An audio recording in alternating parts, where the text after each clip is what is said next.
سلام علیکم هموطنان عزیز. نیکی و نیکوکار رو مصاحبه کردیم دوستان عزیز. کسی که یگان نخیش و تبارش بشد یا رو دوستش بشد حتما در کامنتاری نویسید و ما حتما میریم یاردم میکنیم. حتما ویدیوی تا آخر ببینید تا کسی که خیر خواه باشد در همین روی اکران ها کارت های ما رو گذاشته شدگی میتونید شما هم خیر کنید. حتما ویدیوی تا آخر تماشا کنید دوستان عزیز. نیکی و نیکوکاری از طرف سنجر میدیا.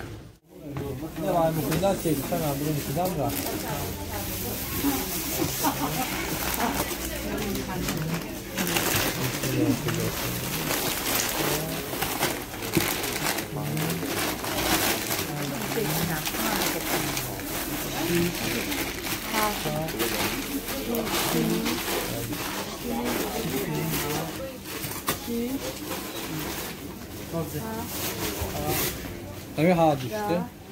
Da. Gözde. Gözde.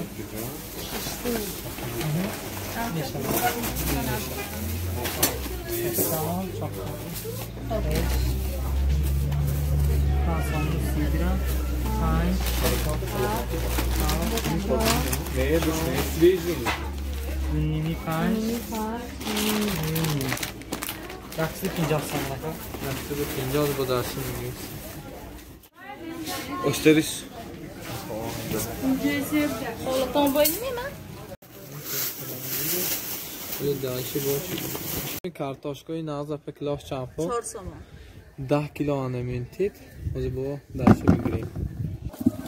Piyoz 10 kilo. Hamaş bekhi piyoz 10 kilo gibi arkadaşlar.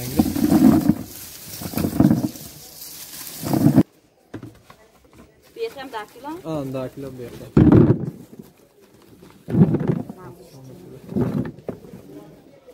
Dersim ben dersim sarsım şava. Hasıl yaktı kapısını yapar. Maydaş benim balım. Turban. Dileşkası xuddi mişyandı. Mesela bu bakayım. Si, şu tanıştım. Yaksın. Kaşın şu turbu ama sınav şava.